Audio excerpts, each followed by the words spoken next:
Bonjour, aujourd'hui on va parler du lien entre la religion et la psychogénéalogie. Donc la religion est généralement transmise de génération en génération, donc par différents moyens, donc déjà par l'éducation de ce qui est permis et de ce qui est interdit, par l'histoire familiale, donc tous les souvenirs qu'on peut avoir en lien avec la religion, et aussi par les émotions. Donc nous allons développer tous ces points-là. Alors, d'abord la transmission des croyances. Certaines croyances se transmettent également comme le sentiment de culpabilité, donc toujours se sentir en faute ou en notion de faute à l'école, au travail ou en famille. La notion de souffrance, de sacrifice, donc pareil, famille, travail, école. Le mérite, celui qui fait bien sa prière, s'occupe bien de sa famille ou travaille dur. La punition rejoint la culpabilité. Donc les codes dans les religions sont liés autour du fait de se maintenir dans un certain état d'esprit et de façon à ce que chacun fasse la même chose et travaille pour la communauté. Il n'y a pas de notion de faire le bien pour soi-même, il faut toujours être tourné vers les autres avant de penser à soi. Ensuite, on va voir les secrets, les tabous et les non-dits religieux. La notion de bien et de mal a été à l'origine de nombreux secrets, tabous et non-dits dans les familles, tels les grossesses hors mariage, les avortements, les enfants illégitimes, les suicides, les conversions ou les apostasies. Donc au nom de la religion, il y a beaucoup de choses qui ont été cachées et du coup qui sont restées en dormance dans les générations passées. Mais ce qui n'a pas été dit doit s'exprimer plus tard, donc dans les nouvelles générations. Donc c'est pour ça que les générations d'aujourd'hui récupèrent beaucoup de choses à nettoyer et à mettre en lumière dans les arbres généalogiques. Le secret va s'insinuer insidieusement dans la psyché, l'énergie et la mémoire cellulaire des descendants.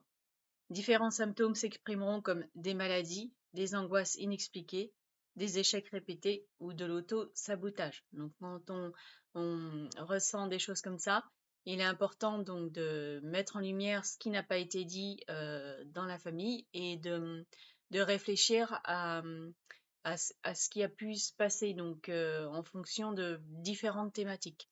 Donc notamment la religion peut rentrer en ligne de compte dans beaucoup de problèmes dans les non-dits et dans les secrets dans les générations précédentes. Les loyautés invisibles à la lignée religieuse, donc elles se manifestent de différentes formes. Donc conserver une foi héritée malgré un décalage intérieur. Donc ça c'est répéter ce qu'ont fait nos parents sans vraiment réfléchir. Se sentir coupable de trahir sa famille en changeant de croyance. Donc là, on est dans une loyauté. Donc on veut faire autre chose autrement, mais on ne se sent pas le droit. Rejeter la religion familiale, mais rester structuré par ses préceptes. Donc on peut, par exemple, ne pas continuer une religion familiale, mais trouver qu'il y a certaines idées intéressantes, de continuer ce qui a été transmis.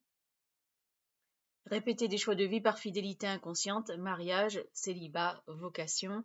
Donc là, c'est pareil, on choisit inconsciemment ce qui a déjà été mis en place par la famille pour nous. Et des fois, c'est pas forcément la famille, ça peut être l'État en fait qui organise la société d'une certaine manière, ce qui fait qu'on croit qu'on n'a pas le choix de faire telle ou telle chose.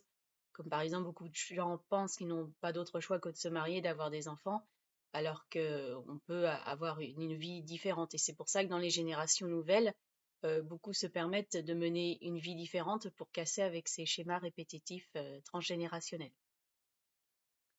Dans ces comportements, il peut se jouer différents scénarios.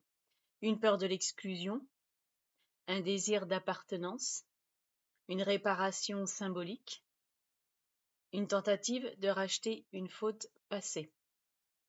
Donc là, c'est pareil, hein, c'est l'appartenance au groupe. Donc ça peut être au groupe familial, mais également, ça peut être au groupe dans la société. Donc, c'est à chacun d'entre nous de réfléchir si les choix que nous faisons dans notre vie viennent de nous ou si ce sont des choix imposés inconsciemment. Alors, si on peut se poser des questions donc par rapport à des culpabilités qu'on peut ressentir, de la honte, de la peur d'être puni, de la colère. Pourquoi cela m'arrive à moi, par exemple? On peut remonter dans l'arbre et voir tous les tabous et les secrets qui ont pu ne pas être dits et en lien avec la religion. Voilà, donc si vous avez des témoignages, vous pouvez les laisser dans les commentaires. Et merci également de vous abonner et de laisser un pouce en l'air. Merci, au revoir.